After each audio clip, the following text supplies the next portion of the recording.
5, 4, 3, 2, 1. Okay, here we go.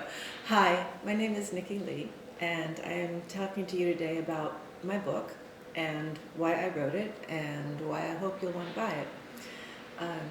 I am 62 years old. I've been a professional registered nurse for all of my life since I was, 21. I have worked in the healthcare field all of my life, and I have come to specialize in the care of mothers and babies, specifically focused around breastfeeding, infant massage, childbirth education, and complementary and alternative medical practices that help mothers and babies. I have developed a different view of the healthcare system over time. I come from an era where, as a student nurse, I was supposed to stand up when a doctor walked into the nurse's station and give him the chart when I was working on it and let him go into the elevator first. And so that's kind of relics of the Victorian era. And a big part of that kind of attitude in the healthcare system is that the doctor is captain of the ship and everyone else's job is to do what they're told. And the other part of my life that's contributed to myself as a person today is growing up in the late 60s and early 70s, where the mantra was question authority and do things yourself. So those two streams in my life have kind of been an interesting conflict sometimes. Sometimes it's gotten me in trouble. But I credit that time in the 60s and 70s with keeping my mind open and exploring different ways.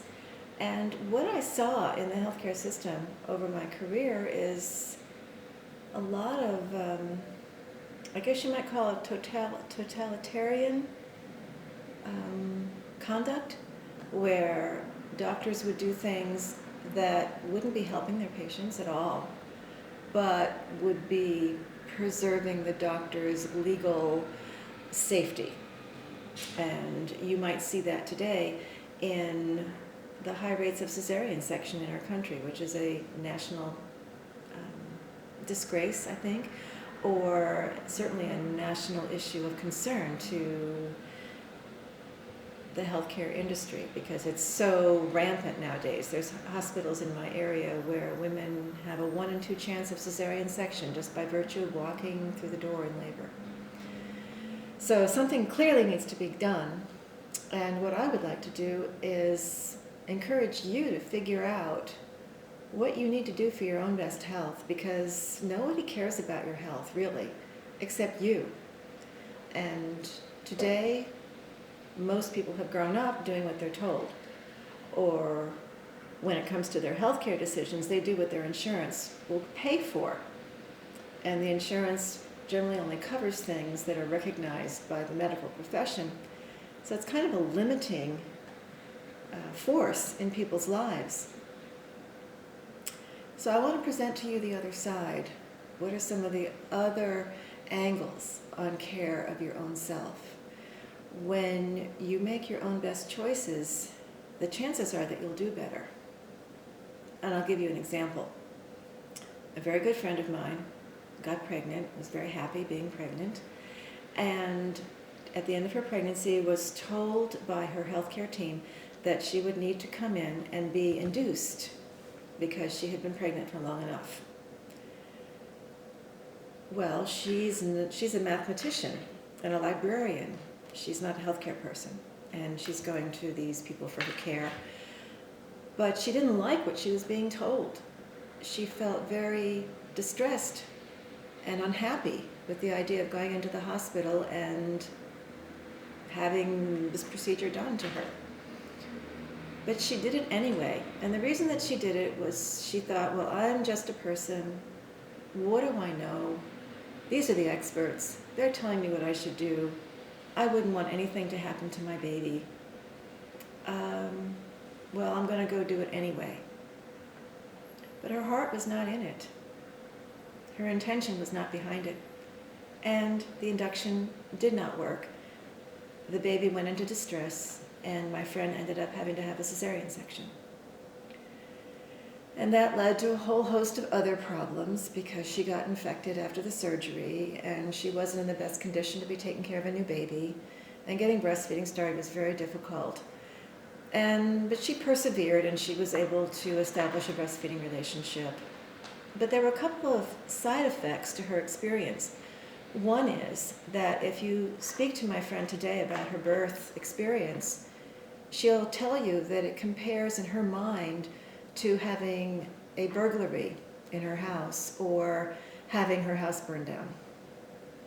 So she's linked this incredible experience of giving birth to her baby that she wanted with these criminal catastrophes. I wouldn't wish anyone to feel that way about their birth. And the other side effect that she's had to deal with now, all of that child's life, and her baby is now in high school, is that he has autistic spectrum disorder, which has been associated in some research with interventions in labor, with medications in labor, with substances used in labor to speed labor up, with a bunch of birth technology. Now you have to remember that you cannot say cause and effect. She was given these drugs in labor, or she had this procedure, therefore this is her outcome. Definitely. But you can look at it in the way that you would look at a seatbelt. When you wear a seatbelt in a car, it does not guarantee you survival in a car crash. But you wear it because your chances of a better outcome are so much more in your favor that it's worth it to wear a seatbelt. So when women are thinking about having babies, it's to their advantage to do everything possible to give birth on their own steam when their baby is ready and when their environment around them, the people serving them, the people loving them and caring for them, believe in that woman's ability to be able to birth her baby well. So this is just one of the topics that I have in my book, which is absolutely available to you for a very nominal fee of $20 on my website, which is www.breastfeedingalwaysbest.com. That's Nikki Lee, and I'm really happy to have spent these few minutes with you.